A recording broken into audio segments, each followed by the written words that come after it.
Noah Hawley's Alien Earth has done a terrific job of creating something new for fans to latch onto, while still honoring such an iconic past. So far this season, we've been introduced to an original protagonist in the form of hybrid Wendy, a terrifying octopus-eye alien called T. Ocellus, and some bloody xenomorph action as well. However, in Episode 5, In Space, No One, the series went back to the beginning, leaving Wendy and others behind to focus on how the Maginot crashed. The twist was that Prodigy's Boy Kavalier was behind all of it, in his quest to acquire the alien specimens on board. In the 6th episode of Alien Earth, The Fly, Wendy, the Lost Boys, and everyone else we've gotten to know return, but things aren't going so well. Before the end credits roll, 2 characters will be dead. Wendy doesn't want to leave Boy Kavalier's island in Alien Earth Episode 6. The Fly begins with Wendy communicating with the growing xenomorph in its glass enclosure, while the alien eye living in the sheep watches on.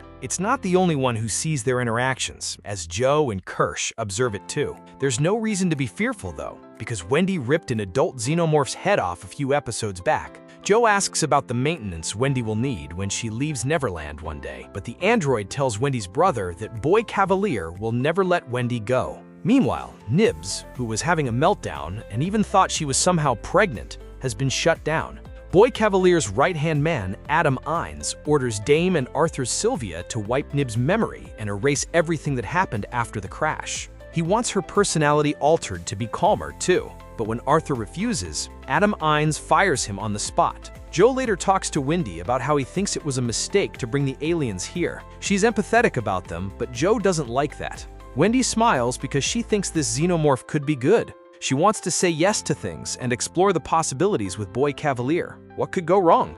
Joe brings up working on a way to get her out, to which Wendy says, "What if I don't want to go?" Isaac gets trapped with a specimen in Alien Earth Episode 6. With a moderator between them, Boy Kavalier, alongside Adam Ines and Kirsch, meets with Yutani, who has Morrow and another man accompanying her. Boy Kavalier is so cocky that he puts his bare feet up on the table. Yutani, trying to be serious, says that she wants Weyland Yutani's property back, but Boy Kavalier interrupts her. Thousands of people were killed, so he's keeping the vessel and everything on board. Boy Kavalier accuses her of a cover-up, but Yutani's ready, offering $10 billion more to get her cargo back. Because he's in charge, he gets $20 billion, and Yutani can't have her specimens back just yet because they have to go through a 6-week quarantine. That should give him plenty of time for his nefarious goals. Angry about how she was humiliated, Yutani is listening when Morrow says that he's working on getting a xenomorph by the end of the day. He also wants to see the facility destabilized while they exfil in the chaos. Yutani might be in charge, but it's Morrow who is leading the way.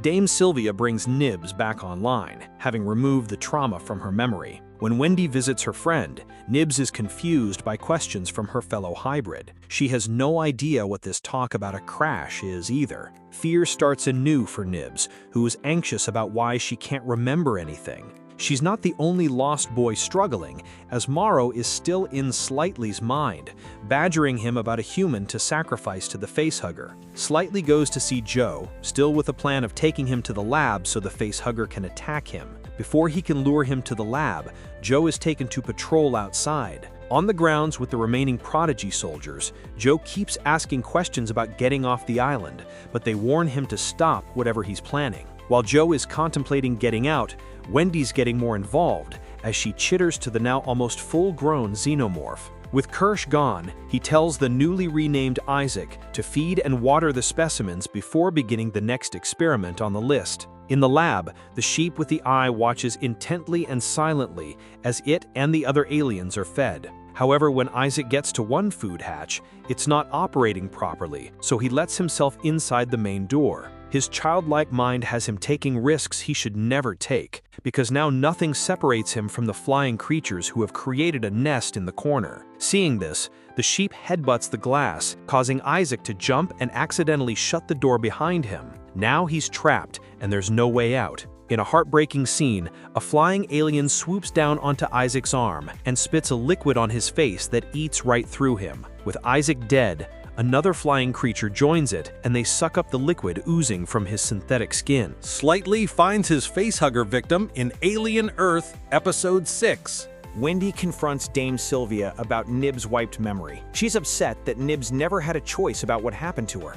Dame changes the subject to Wendy spending a lot of time in the secure lab. The hybrid is upset that the aliens are being experimented on just like the Lost Boys. She sees them as being similar, and in fact, she doesn't even want to be seen as a person anymore if taking apart things is what people do. Kirsch says the hybrids don't have to feel, but can see the world as it truly is. Is this what she wants? Dame tells Wendy not to listen to a robot because she wants to help her, but Wendy wonders if humans are what's wrong in this world.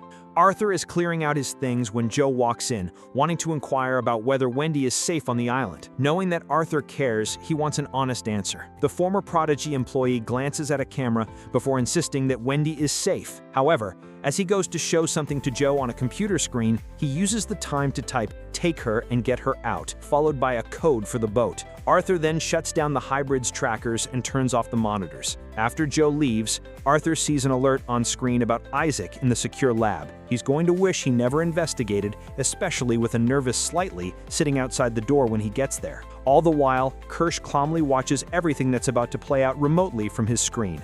With Morrow threatening to kill his mom, Slightly accompanies Arthur into the secure lab. They find Isaac's body, but with Arthur distracted, Slightly unlocks the door to the facehugger enclosure and then locks Arthur inside the lab with it. "He has my family," the Lost Boy says, just moments before the facehugger attacks and wraps itself around Arthur's head. Within seconds, he's on the ground, and Slightly goes back into the lab to retrieve his unconscious body. As he pulls Arthur through an air vent, one of the flying aliens takes off in their direction, but Slightly gets the vent cover back on just in time. It doesn't matter though, because two doors are now open and, in its enclosure, the alien eye watches from its host. As the episode ends, it looks directly at the screen as Godsmack's "Keep Away" kicks off.